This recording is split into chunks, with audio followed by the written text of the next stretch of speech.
Yeah, welcome to another edition of the Racer X Exhaust Podcast, brought to you by Yoshimura. 63 years of research and development in the four-stroke arena. Check them out for anything you need for your ATV, your dirt bike, or your street bike at yoshimura-rd.com. 63 years of history, that's a long time. Some history is about to be made by an historic brand here in the industry. Not Yoshimura this time, but actually Husqvarna. The earliest days of this sport, Husqvarna was on the leading edge, certainly has gone through its ebbs and flows, including different ownerships, a complete lack of results, and not even having teams or bikes in the United States for a long time.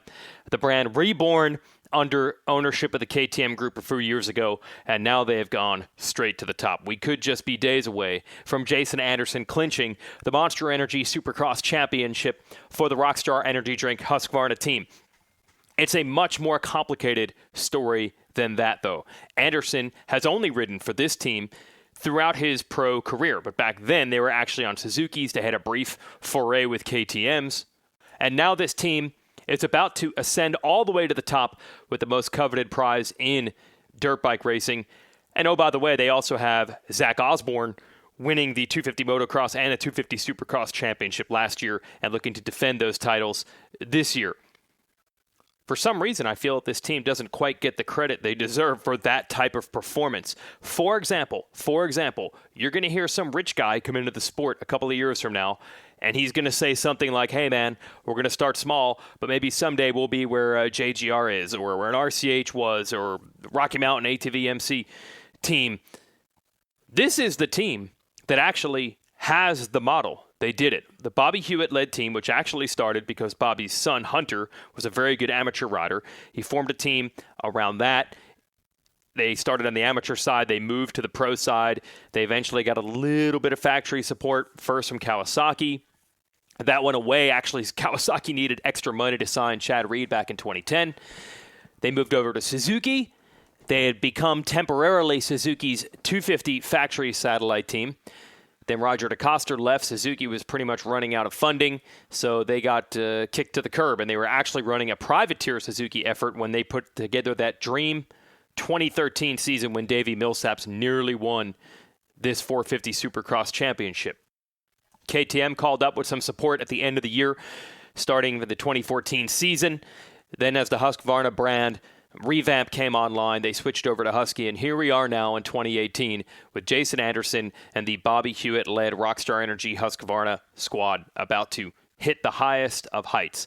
Now, I can't even really accurately figure out how this team is run now. Hewitt, for a long time, was the team owner.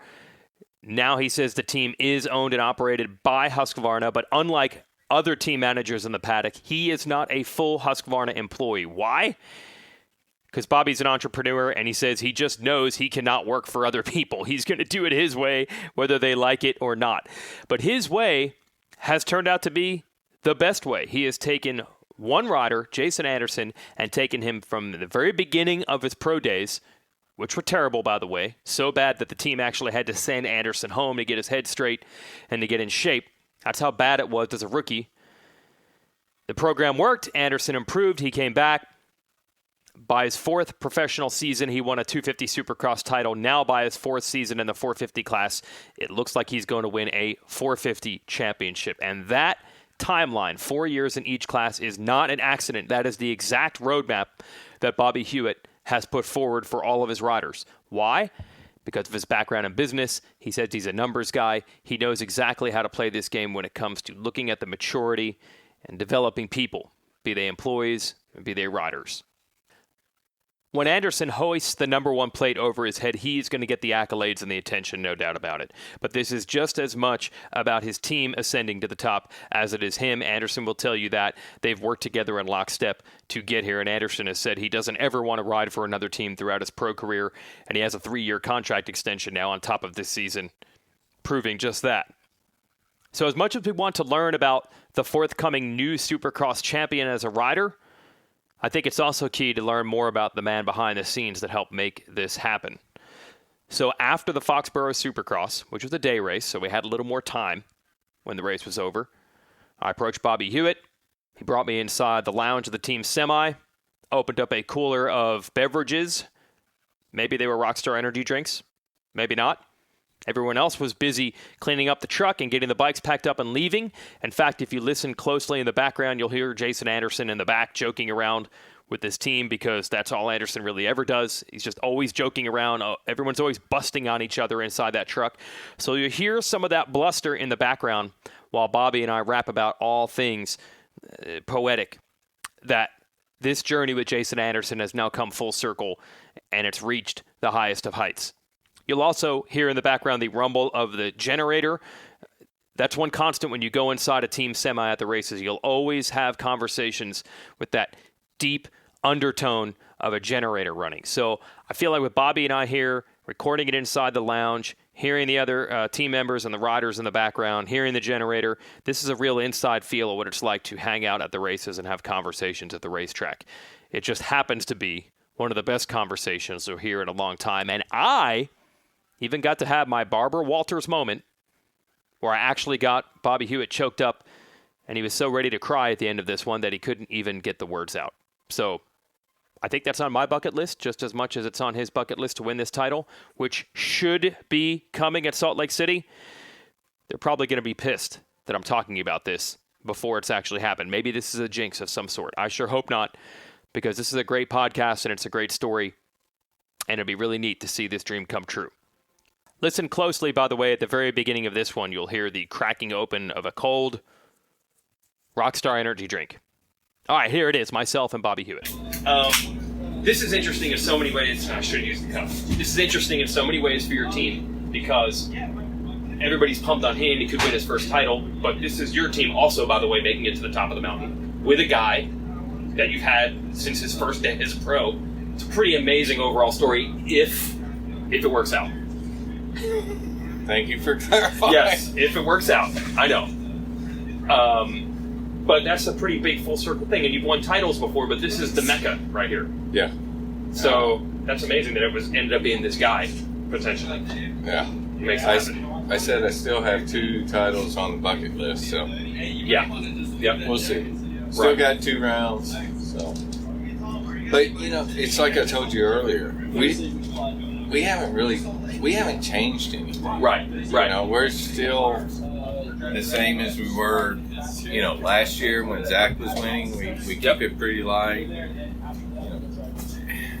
Has that been a challenge at all? Like, is there anything you had to think about, like, to engineer to keep it that way? No. No. The guys get along with, had the same crew for a long time. Everybody knows the process.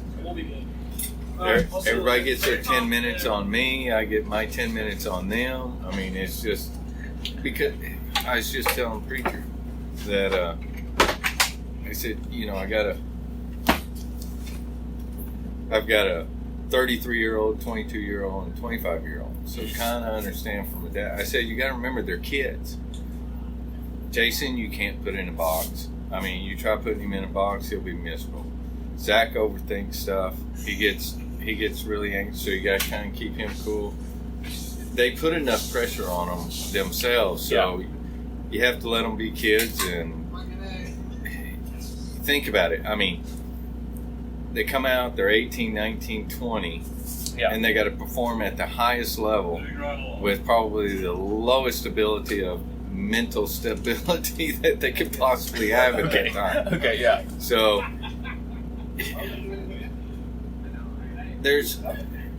I've never really had to.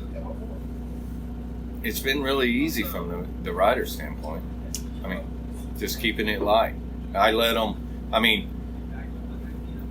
you've been coming in here for years. I mean, everybody's in here in the lounge. You know, they got the riders lounge. They got a whole nother semi. You can go in the other semi. It's like church. Yeah. There's nobody.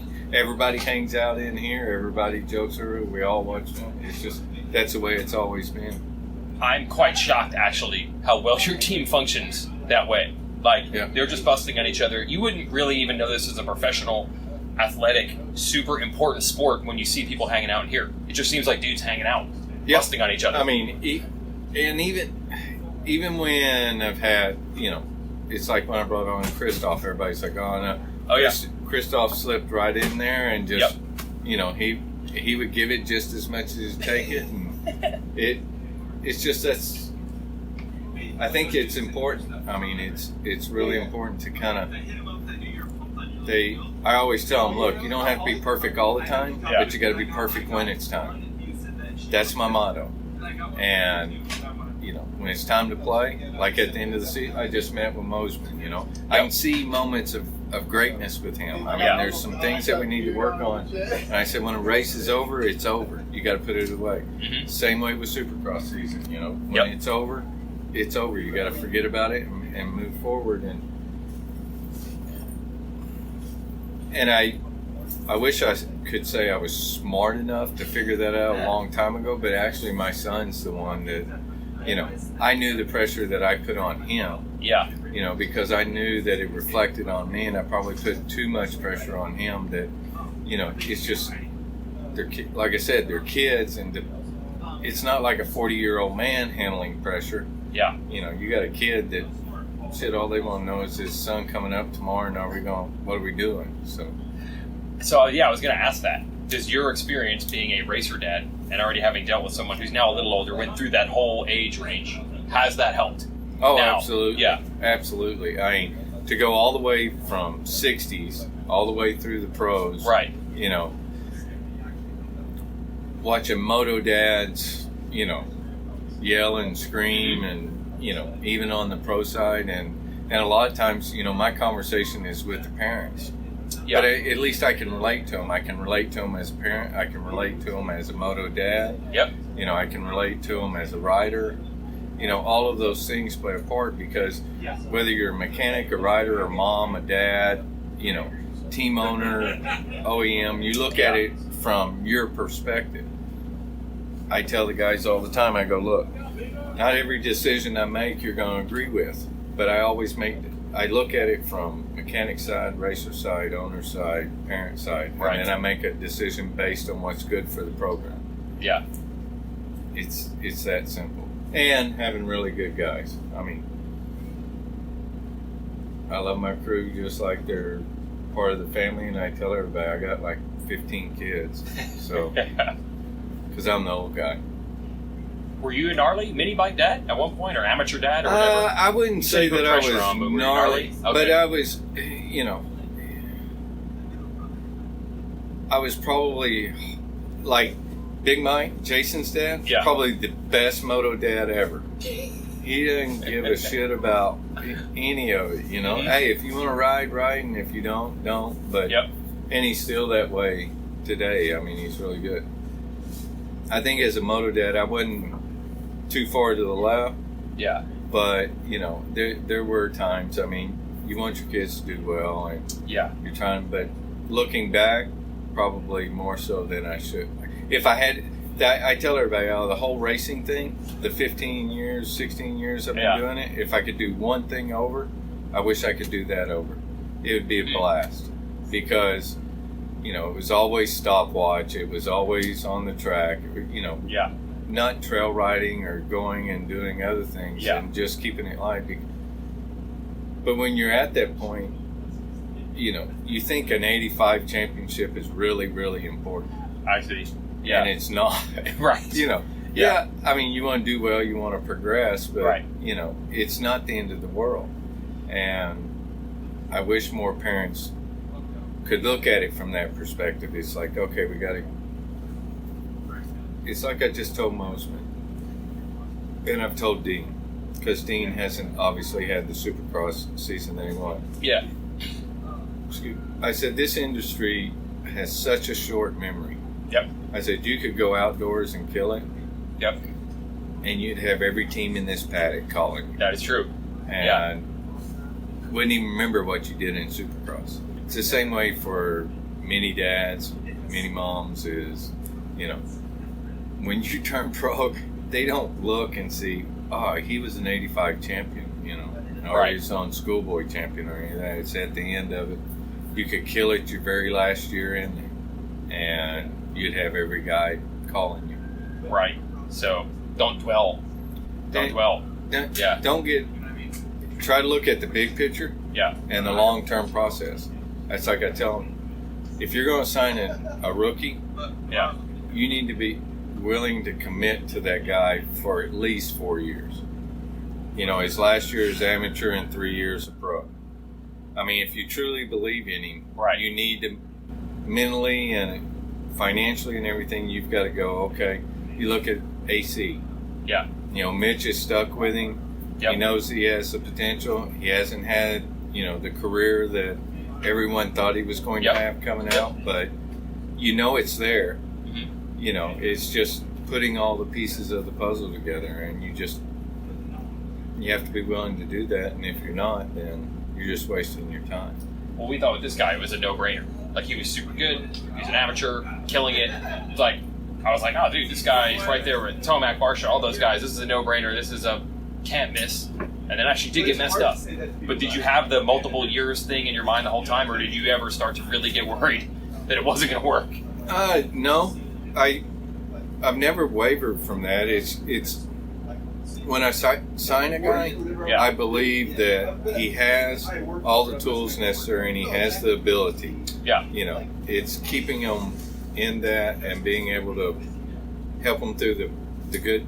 It's easy when they're winning. Yeah. It's super easy when it's winning. All you got to do is pat them on the back and go, good job. I'll see you on Monday. Yeah. You know, but like Mosman, who's struggling, I know he has the ability. I see it. Yep. But it may be another year or two before you actually see the results on the track. Right. Because it's really easy to go from A to Q. But from Q to Z, it's really small steps for 80% of the riders.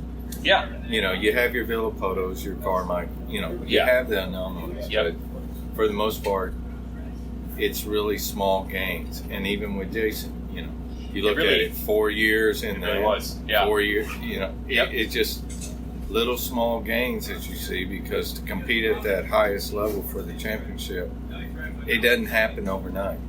So you already had that. You've learned even more now, 8 years later. But you kind of already had that in mind even then. Yeah. Like, hey, this is a long game. Yeah. Yeah. I mean, and I think it's important. You get a lot of pressure. You know, the most frustrating thing now is that I could always take that pressure off because, you know, I had complete control of everything. Yeah. Now I don't have complete control. So my job, you know, is to take that pressure that comes from the OEM or that comes from the title sponsor and keep it off them. I see. Because you know how much that can affect. That can have a huge effect. It can have a huge effect. Can it ruin the whole thing? It could, yes. Yeah. I mean, it really could. There's guys that you take Zach, for example. Yeah. We're good. Gave up on him. All right, so hey, you know, but you see it. Later, fuckers. See you, bud. See you at the airport in the morning. What time you fly out? Delta 7. I'm gone before then. But you got your passes, so... Yeah, I'm going to fly to the GP and then... I know, I want to go, but I'm not. Are you still riding back with me? No. You're not? No, I got my car back. Okay. You can be here for hours. We can just leave Y'all all can, leaves? yeah. You gonna close the doors? Sure. Big Wave staying? No. No? I need a key. I'll give him back to him at the... Bob needs a key. Should we go outside to make it easier? No. You can handle it. Oh, we can be here for hours now. No, we're not going to be here for hours. We can be here for hours. No. I mean, you got the keys now. I got the keys and the cooler, so... We can be here for hours. Yeah, so it actually worked out perfectly. You're saying 4 years, 4 years. That's almost exactly what it was in the 2 classes. I've told you before, because I'm a numbers guy. Okay. It also helps that I have a business background. Okay. So I look at it from a business standpoint. There's just so many different, like in the construction industry, you can have a great framer. Okay. It doesn't mean that he's a great businessman. Right. And you can have a great businessman, it doesn't make him a great framer. Uh-huh. So to have that ability to look at it, from a budget standpoint, and I think that's where my strengths are, is that, I may not be the most technical guy standing in the manager's tower. Right. But I know without a fact, from a business standpoint, Yeah. I'm very strong on that, and I know managing people. Yep. Before I sold my company in 13, I had 165 employees, $40 million a year. Managing people and personalities, that's one of my strengths. But I think one of the things around here that blows people's minds is like you said, you don't put him in a box. He just does whatever. No. And every year, he always makes fun of me, Jason always does, for saying, people are always saying. But every year, it's like, people are like, oh, eventually he won't be able to get away with that anymore. Yeah. But I still have yet to hear any stories of anyone caring. It's just like, yeah, you be you. Like I just told Mosman at the end of the season, I tell all the riders the same thing. I don't want to hear about it. I don't want to know about it. Yeah. But I want you to go take 2 or 3 weeks, and I want you to go be a kid. Yeah, really. And burn the candle at both ends if you have to, whatever it is, but go be a kid. Don't even think about motorcycles. Don't think about any of that. And because we don't get any time off. I mean, 1 2 or 3 weekend weeks sucks. That's pretty bad to say that that's all you we get. get 1 weekend this first 17 weeks, not counting all the training and testing and everything we did the 3 months prior to that. Oh, yeah. We get 1 week off before we go outdoors. Yep. You cannot be perfect 365 days a year. You just can't do it. And if you're expecting it, 80% of the guys in this pits won't make it if you put that pressure on. He even alluded to. You can do that. Now we're right there. Now we got a whole fresh cooler. You guys use some Oh my refreshments. gosh! Yeah, we got keys and a cooler. See you guys. See you, bud. Thank you. Yeah. So I asked Jason in the press conference. He said that he had changed up his situation a little bit this year and spent more time in California developing the bike. And I'm like, now are you looking at that as like the right move because it's working? The season's been good. He's like, honestly, I was just trying to make sure I still had fun with it and kept it loose and kept it light. So, and I had that conversation with Alden was that, Jason, 2-3 years, I mean, because I was nervous when he was going to Alden's. I mean, we even had the conversation. I'm like, Jason, I'm not sure that's your cup of tea. Look, when I say people have been saying, people were saying, like, how is he going to do this? Yeah. Lock it down like that. Yeah. But he really did. He did, but the thing about Jason is that when he makes his mind up and he makes a commitment to something, he's in it. Yeah. And that was the decision he wanted to make. I supported it. He went there. He did everything they were supposed to do. But I think like the reason like Villapoto and Dungy and those guys don't stay as long, you cannot maintain that long. And so our alternative this year was, okay, most riders don't like coming to California. Jason loves California. He lives in San Diego. And so for him, still did the same motos, still did the same gym work. So, you know, and we scheduled it out to where he would go and spend time in Florida, training with Zach and Marv and all them. And Hey, Bob. it'd still be good. Yeah. Thanks, Jim. Hey, this is Jason's cell phone. He's going to be looking for it. Oh, I'll leave it with jeez. you. This is hilarious. He'll call me. I get to read all of his text messages now. Oh, that's not- shitty tip pics. That's no good. Oh, gosh. I wish I knew his passcode. Okay, Oh, he's you here. can't get I'll in? deliver it to him now. Oh, Dean's looking for him to go to dinner. Yeah, leaves his cell phone around. Yeah. So still, these guys are a little bit, they're a little bit loose sometimes That's it. still. That's it. But Yeah, so you were to take like a different step here. after yeah, it the was to third take year. a different step. Give him a little more rope. Yeah. He's a little older, a little more mature. We had tons and tons of conversations about consistency, staying with it, you know, not getting stressed out about, you know, the day in and the day out. And he hates Florida. So Oh, okay. so he does not like Florida. So he would go there and do all the work and stuff, but he California to him, even though he's from New Mexico, trains in Florida. Yeah. California is his kind of. Yeah, I'll shut it down. Thanks, man. See you guys. See you All right, bud. Thank you. That's weird because, yeah, we're programmed for every rider to say, I cannot wait to get back to Florida Yeah. and get out of California. He's the exact opposite. He's the opposite. Yeah. But, you know, that's Jason. Yeah. Right. So I think on the outside, people see how loose he is, and they had said 3 years ago, like you were afraid of, oh man, how's he going to lock it down? But there is some hard work baked into this dude. Like, Oh, yeah. He told me about his parents as like teachers in a railroad. Yeah. Like those are gnarly, blue collar, hard working stock that he's coming from. Yeah. So the work has not been really a problem. No, and like I've told you before, for Jason, the hardest thing was when he was on the 250 was because he just went out in the desert and rode. He rode for fun. Yeah. And the thing about him is that he loves to ride a motorcycle, loves to race. The money's important, but it's not the number one thing. He'd race just as hard for $100 as he would for $100,000, and you know he feels just as bad when he doesn't do well on either side of it. And for him, it's important that you keep it fun. With the day it stops being fun for him, is the day. Because he don't give a shit about the money. He'll pack up and he'll go live in South America and he'll be perfectly fine with that. Yeah, I heard he's told me a million times. He doesn't need a lot of money to live on. Not No. looking to live large. No. He is, that boy is so tight. Yeah. It's hilarious how tight he is. Yes, so he can make He'll it work. bring a bologna sandwich to the track as opposed to buying, and then make a bet during the practice so somebody else will buy his lunch. So he's not doing Chipotle runs. It's too much money. Well, he still is, but I mean, him and Zach or Dean or somebody will have a bet going during the day to where they got to buy. I see. It's a good move. So, look, when these guys are young, like you said, they have to mature. Are you worried ever that you can't control it and like there's only so much you can do and these guys can go off the wrong path? And I don't even necessarily mean the guys on your team. There's so many stories. Yeah. Anybody. So you seem so confident. You seem so at ease. You got this process. You know how many years it takes.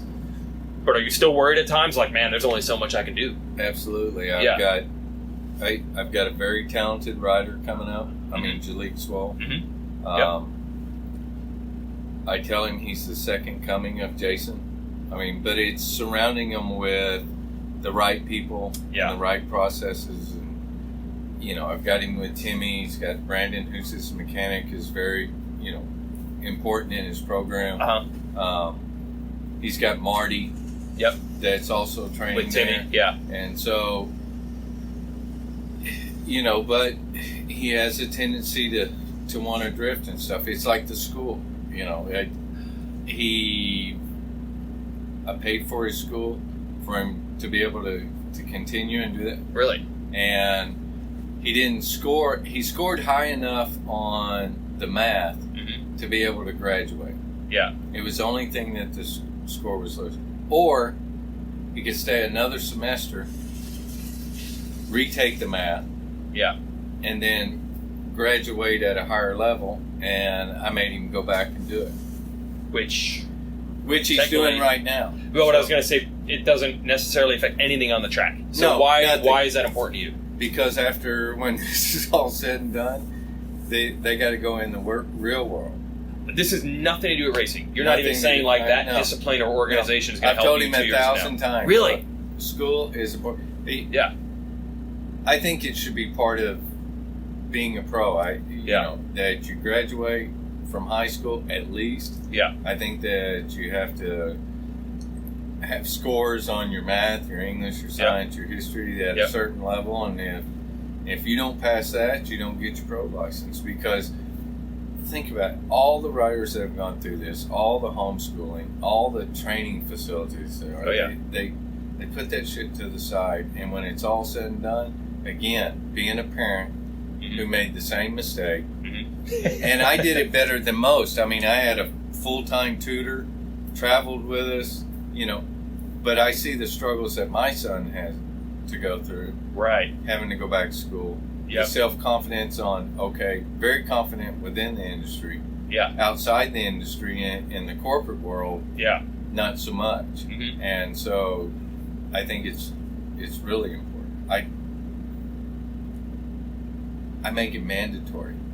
Your guys have to do you it. look Yeah. at Bailey. Bailey stayed in public school all the way up till the 11th grade. Only his last year was he able to. And we had the rules. Schoolwork came first. Once you did that, then you got on the bike. Still had to graduate, and I made Jalik do the same thing. And when he got behind, Mhm. I took the bike away for 6 weeks. Look at No, that. before Loretta's. Come on. No shit. Sacrificing literally your own results, probably. It Maybe. didn't matter. Yeah. It didn't matter. I do believe it's that important. I'm not the smartest guy in the world. Okay. My English sucks. Along with I tell everybody when spell check came out, I increased my IQ Okay. like 20%.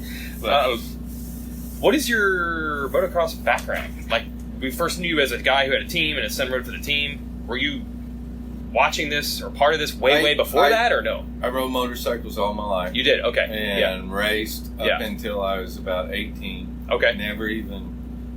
My dad was a general contractor, and we always, as a family, we always had motorcycles. Mom Right. rode, Dad rode, everybody rode. These are dirt bikes? Street everything. bikes, but Street I bikes. mean, I always had dirt bikes. Oh, okay. All right. And the last year that I raced was at Mosier Valley during the Remember that? National. Yeah. And, had a guy land on me going over the finish line, broke both collarbones, knocked out, sent to the hospital and all that. And my dad was like, either you pick school and work or the motorcycles. And so for about 5 years, I didn't have motorcycles, but I've ridden them all the time. I've got them now. I ride those. I wish I could do all the things that these guys do, but in my mind, I feel like I still can, but in my shorts, they just don't drop far enough to be able to do it. Did you have any vision? Like, you've admitted, hey, yeah, I started a team because Hey, my we son figured was you guys racing. could use a refill. Oh, geez, now I got a cooler in 2 cases. Jeez. See you for real this time. It'd be awesome. I mean, seriously, do you have any vision? Like, 450 Supercross, I won't even say champ, points leader. I mean, was this part of the vision in any way, shape, or form when you started, hey, I'm going to have a team? Dave Gowan was my, I had Bill Keith and Yep. then Dave Gowan. And Dave Gowan told me 1,000 times, because I'd tell him what my long-term goals were. Okay. And he's like, it's not what you know in this industry, it's who. Right. The more he told me I couldn't do it, the more I wanted to do it. Okay. And, I feel very fortunate. I feel blessed about it. But, I think you have to stay humble up the ladder, because you don't stay there forever. And you got to be just as humble coming back down it as you do go up it. But I think if you do the right things for the right reasons and you work hard, then good things will happen. But still, in your long-term vision, was it this level? Yes. Oh, it was? Yeah. Okay. So it wasn't just, I got a team for my kid. Or maybe it was to take him to the top. I don't Well, know. I thought I made Yeah. it once before when we had the Suzuki Okay. factory program. Right. It's like, Dave, I told you we'd get the factory. Okay. And then, Roger left, economy tanked, the whole 9 yards with Suzuki. So kind of had to start all over again. But this is, I hate being second. Mm-hmm. And if I set my mind to something and I want something, then it's kind of like, it's like, all right, what's the straightest path to that? Because that's where I'm going. I don't know how many people have pulled off exactly what this is. This is like a hybrid-ish, it's like a factory team, but it has private roots. I don't even know what the breakdown is now. You're racing at both classes. There's really not much precedent for Hey, this when was the model. last time one team won? We're both The points actual leader. team, I'm going to actually have to look that up. I mean, it might be in a totally different era when they didn't even have these satellite teams. You know, like Team Honda raced every class back in the day when they didn't have any other team. Yeah. But since this era of the 250 teams are farmed out, I'll have to get back to you on that. That's how rare this is. Well, I was curious about that. Yeah. Because I didn't know I can if figure it we're out. able to, leave Vegas with Yeah. 2 red plates that. Right. Actually, Marvin done just 2 years ago. Then I think about it. Oh, yeah. Yeah. That's right. Right, but it's a rare to have that Yeah. combo. I forgot they have TLD now, but they were Yeah. racing that class not that long ago. Are you at all feeling like you got in too deep now? Like No. this went from a side thing when you had a real job. This has gone way sideways from that plan. You ask my employees on the other side, they'd say, this is your real job, and that's it. Which Yeah. it is now. I mean, this Now is it is, full time. yeah. But it's... I have a long-term plan. Mm-hmm. I mean, I keep that inside. Okay. I know what I want to accomplish. Yeah. I even have my exit day. Really? Yeah. Wow. Will you go back to other stuff, or are you just done after that? Like, are you gonna? Okay, I did my motocross thing. I'm going back to regular work. Or No, I still have a design center and everything in Oh, Austin okay. and Texas. I Right. mean, it's small, but Yeah. the main corporation and the home building I sold off, and when I came here full time 3 years ago. So, but I have a long term plan. I know where I'm going to be, when I'm going to be there, and how I'm getting there, and but I don't share that with anyone. Not Okay. even over a cold beer. All right, I like that. Back to your guy, Jason. Okay, so this is quite poetic, again, that he ends up being potentially the guy to get to the very highest of heights, because he was your guy for a long time, and correct me if I'm wrong, you had a relationship with him even before the pros? Yes, Right? Yeah. in the amateur level. Right. Yeah. So you've known him since how old? 15. 15. Yeah. Yeah. Now, again, we all knew he was super talented and good. He was at that very highest of levels, but there are no guarantees. So, are you able to look back now and be like, yeah, of course we knew he was this good? Or there were a lot of, man, this was not as easy to pull off as it looks looking back. Now it looks like a perfect plan and everything worked out. Was it as easy as it looks now looking back at it? No, right? No. Yeah. No. I mean, there have been some disappointment. I mean, like Davalos. Mhm. I love Davalos. Yeah. He's like another kid. Mhm. You know, I wanted nothing. When he went to Mitch, I was happy that he was able to get the ride. Yep. I actually wanted to keep him. Yep. But I so desperately wanted to win the championship with him. Yeah. I feel like they don't all work out. Right. But I've told you this before. I get more satisfaction at taking a guy that's under the radar or isn't necessarily the guy. Yeah. We talked about it with Jason coming in. He was this not season. like he was in the conversation. Yeah, but he But was he wasn't like the picked. fourth and fifth guy. Absolutely. Yeah. No one, including myself, anyone, except maybe you or him, I don't know. Maybe people outside of this truck. We did. Yeah. I've always enjoyed being the underdog. Really? Okay. I like that role. So that didn't upset, that didn't motivate you guys, like, we're going to show them. No. No. Not at all. It's same process we've had for the last 3 years. Yeah. We did change some things as far as discussions coming in this season on consistency. Yeah. Having 22 friends on the gate, not 22 enemies. Yeah, You know, Mhm. riding cleaner. Yep. You know, even with Zach. You know. Yep. And because you have to be consistent in it, and you don't want to fight.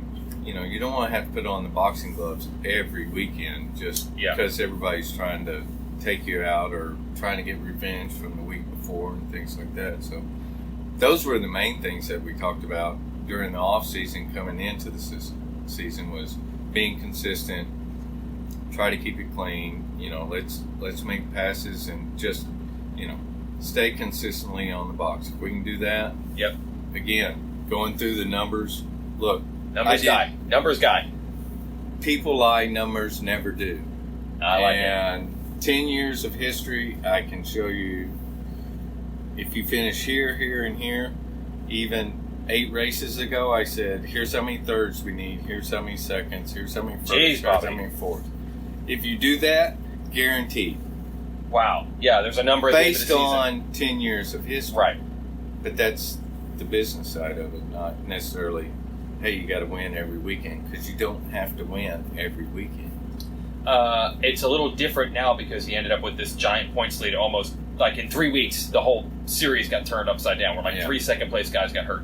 Did you have to change anything in your approach at that point? No. We didn't change anything. Even tonight, finishing third. Yeah. I knew once we got into third, and he wasn't really comfortable with a couple of sections with the ruts and the soft dirt. Yeah. That and you could see it by lap 6, 7. I mean, third's good. Yeah. I'm going to go into Salt Lake. I still got the red plate. I still got 30 plus points.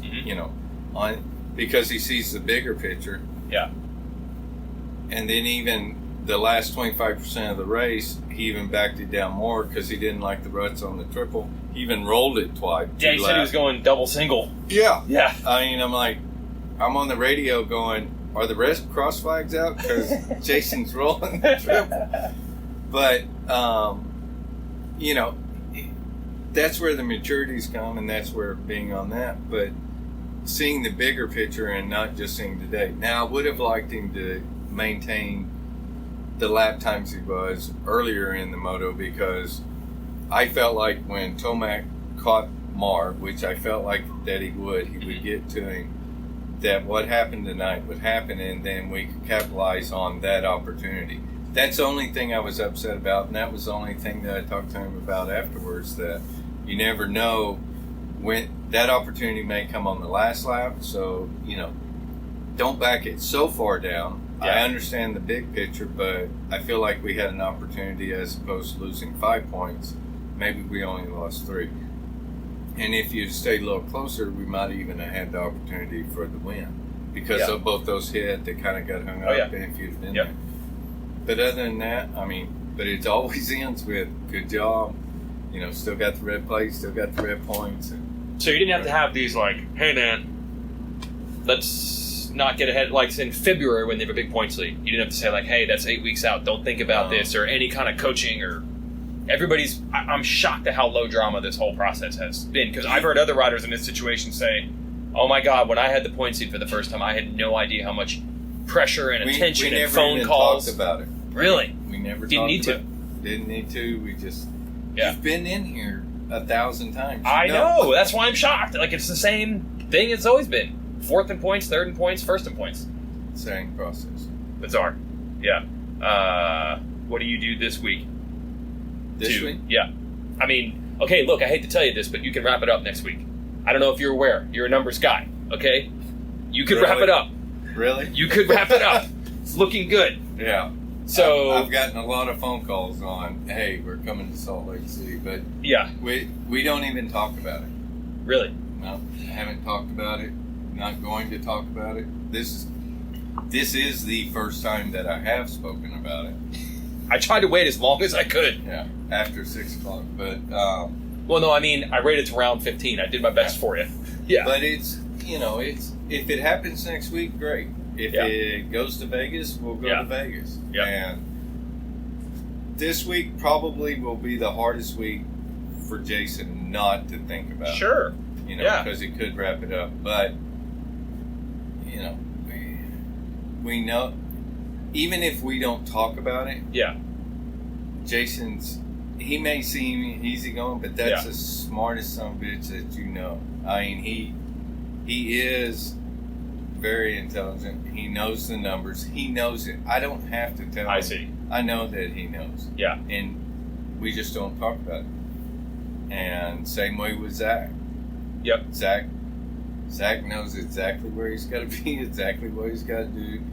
We don't have to have those conversations, and I think that's on my side, knowing that about them. Yeah. It makes my job easier, that I'm not sitting here going, okay, let's go over this. Right. Because then the heartbeat, the heart rate, and the anxiety is just going to increase, and the pressure's going to increase. I just want him to go and do what we've done for the previous 15 weeks. Okay, my last two things on this is, first of all, Have you ever seen any change in him, even like ego-wise, or feeling like he's cooler or more important? Because that's got to be tough. The better you do, the more people are around you telling you how awesome you are and wanting to hop on that train. Not as much as you would think. Yeah. To say it hasn't changed a little would be a lie. Okay. But I appreciate that honesty. Yeah. it's also one of those things that Jason and I, Zach and I, Dean, all those. Yeah. You got to remember, I've known them all since they were It's crazy. 10 to 15 years old, and Yeah. so we even had the conversation earlier today because Yeah. I was getting tickets for the GP, and I asked Jason to make a phone call for me. He made the phone call. I got some tickets, and Okay. he goes, "That's because I'm the guy," and I'm like, "There is no I in team," and I stuck with you with the bad and the good. So, but it's jokingly. It's not like anything serious. But when they do get out, then that's when you have a little bit of check and balance. But I really have, even with Zach winning too, and Jason doing what he's done, not a lot of it. I mean, not much at all. Zach, it seems to me, it would be less of a threat of that because he's already been so far up and down the rung that, like, at this point, I think he knows all the pitfalls that you can fall into. Well, I know our equipment is good. Yeah. I know the system and the process and the crew behind it is good. Yeah. This game is so mental. Mm-hmm. It's as important or even more important the confidence of a rider. So if a rider really feels that he's the guy, Yeah. and he lines up on the gate and says, like tonight, 2 heat wins. Zach won his, Jason won his. They both pulled hole shots. They both pulled hole shots in the mains. Jason didn't. He came out third. But I mean, right there. Yep.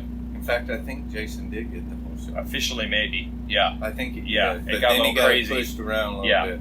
So when you line up on the gate and you have that confidence in yourself, Yeah. it just transfers to the track and all that. So you don't want to knock it down too far. Oh, that's true.